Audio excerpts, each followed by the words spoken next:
जय जय रघुवीर समर्थ। गुरुर्ब्रह्मा गुरुर्विष्णु गुरुर्देवो महेश्वरः।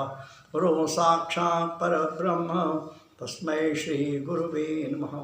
तस्मै श्री गुरुवे नमः।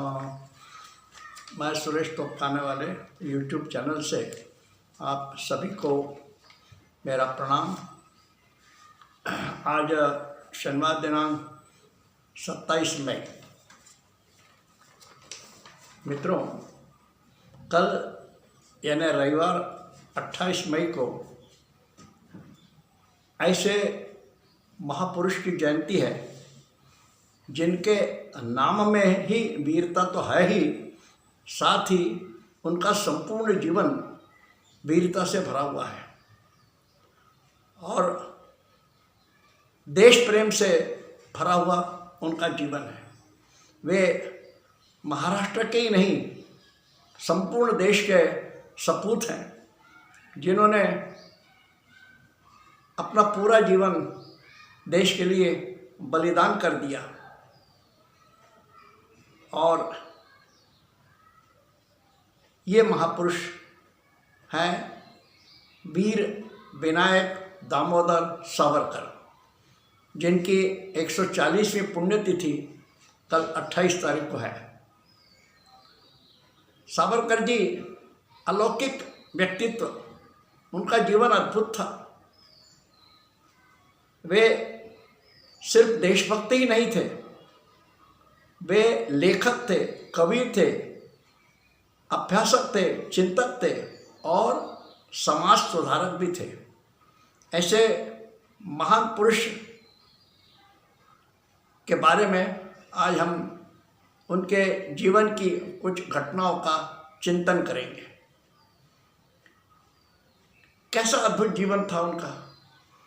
समुद्र से जहाज से जा रहे थे और शौचालय की खिड़की से समुद्र में कूद गए और तैरते हुए समुद्र पार किया।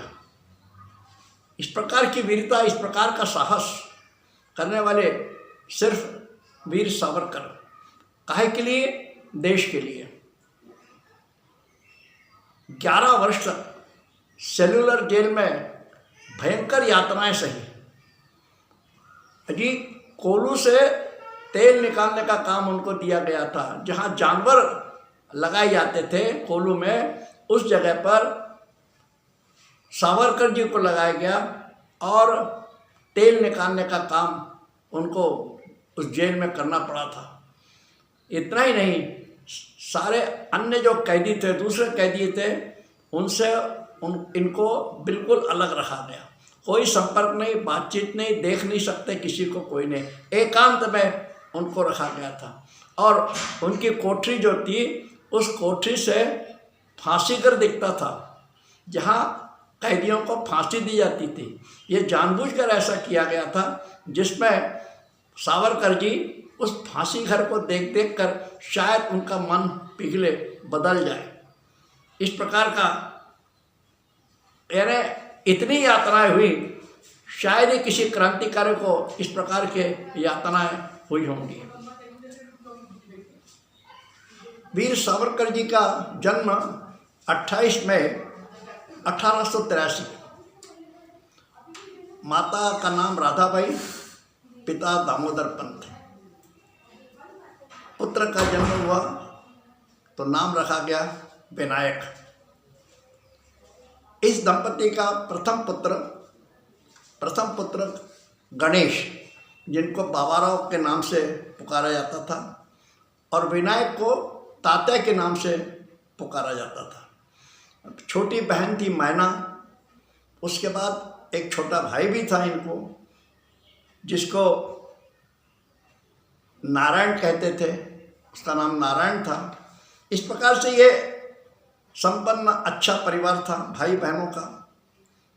और पिता जो थे दामोदर पंत, बहुत ही मिलन स्वभाव, शांत स्वभाव के थे, समाज कार्य करने वाले थे और इसीलिए समाज के लोग उनको जागीरदार करते थे। लोगों की मदद करना, लोगों की सहायता करना उनका ये काम था।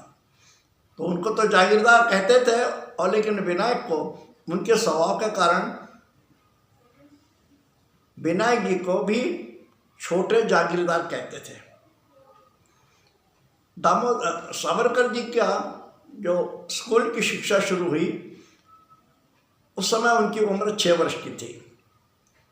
सावरकर जी को पढ़ने में बहुत रुचि थी, अध्यापन में रुचि थी, और वे एक बार पढ़ लेते थे तो उसको कभी भूलते नहीं थे, याद रखते थे।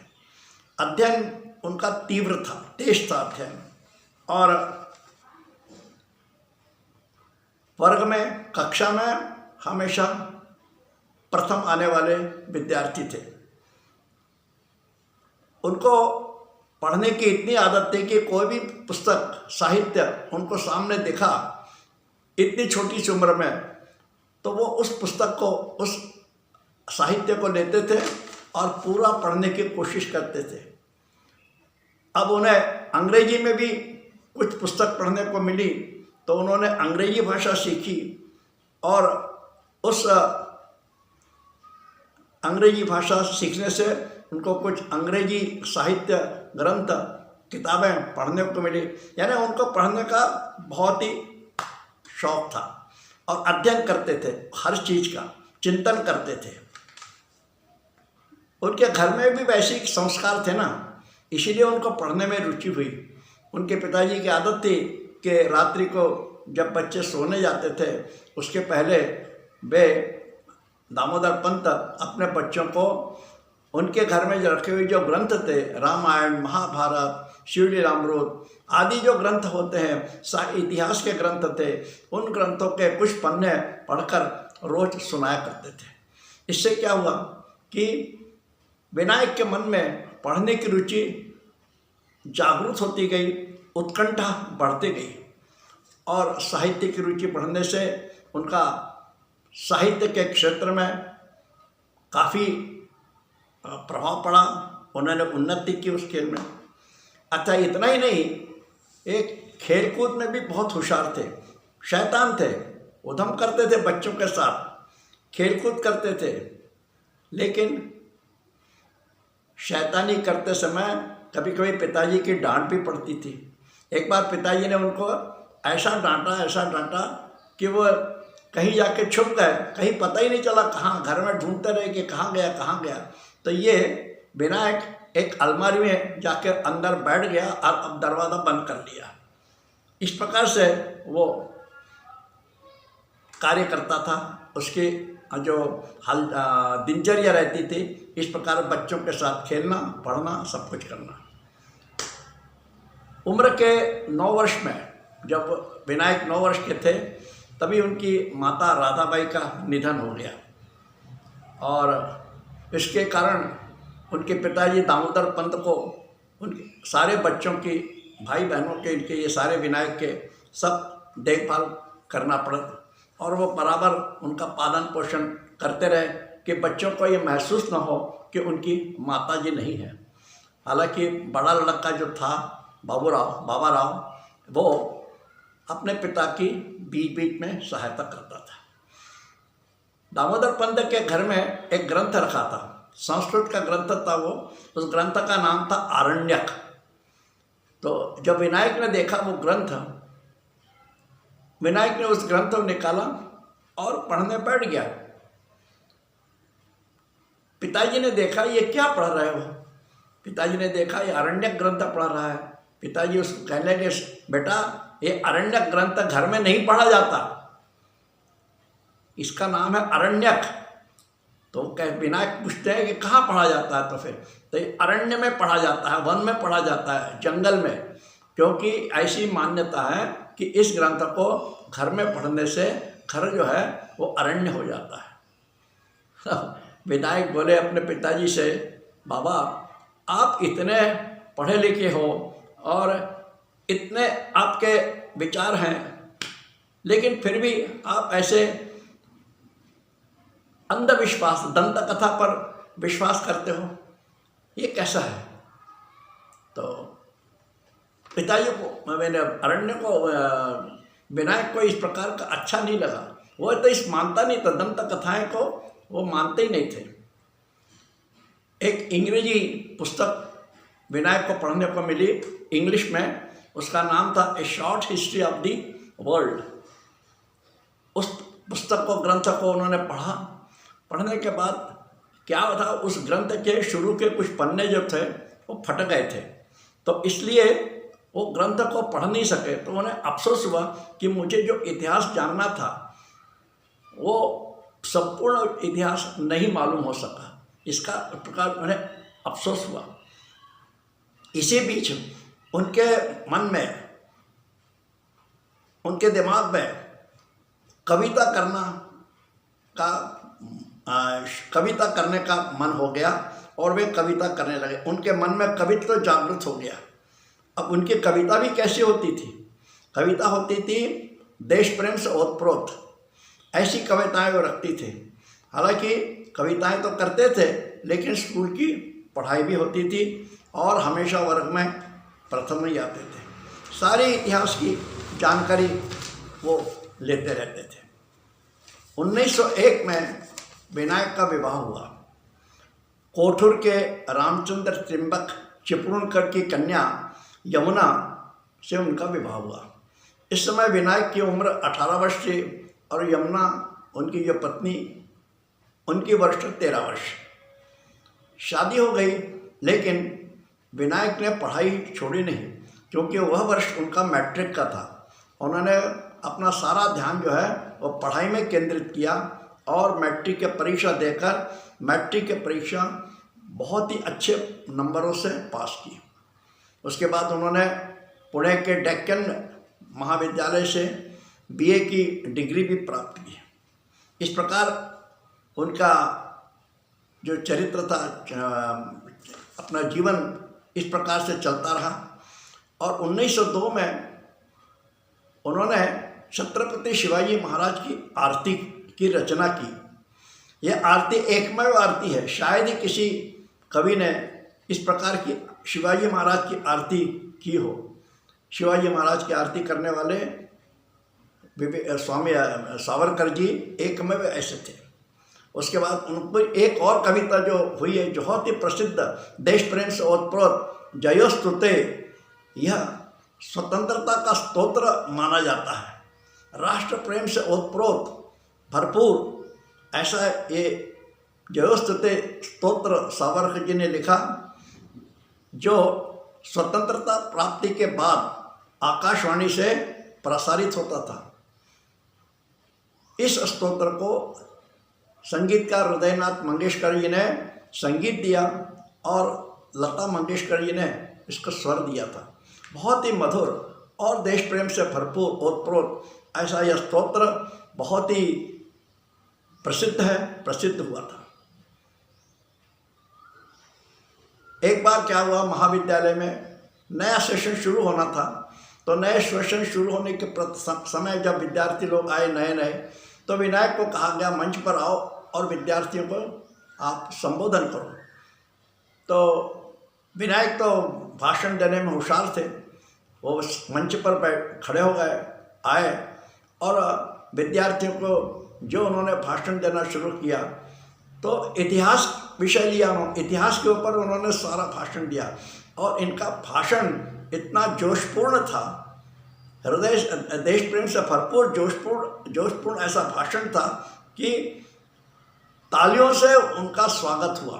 सारे जो विद्यार्थी थे, सभी सुनने वाले जो थे, ये तालियां बजा बजा के उनका स्वागत कर रहे थे।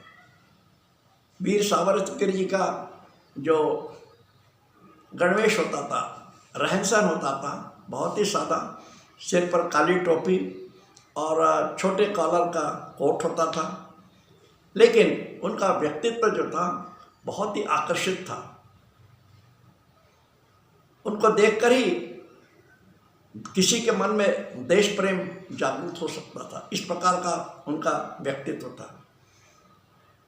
1911 में उनकी जो बीए की डिग्री थी, उनकी एक्टिविटीज़ के कारण सरकार ने वापस ले ली, इसलिए उन्हें बहुत दुख हुआ, क्योंकि बड़ी मेहनत से और बड़ी विपरीत परिस्थिति में उन्होंने वह परीक्षा दी थी और अच्छे नंबरों से पास किया था, लेकिन सरकार ने उनकी डिग्री वापस ले ली।